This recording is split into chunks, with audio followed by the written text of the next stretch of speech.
لما تقول لصاحبك تعالى نروح للاسد ده طيب جدا، وتروح تلاقيه بياكل الراجل اللي مربيه وتخافوا وتطلعوا تجروا.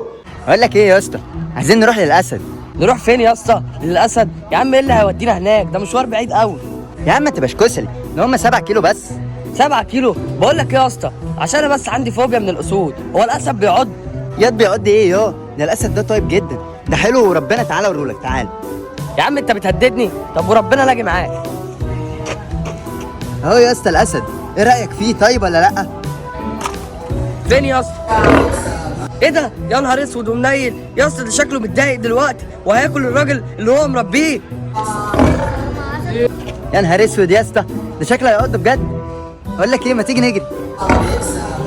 يا نهار اسود يا اسطى، انا حاسس ان هو هيخرج من القفص وهياكل الراجل وهيجري ورانا وهيعضني.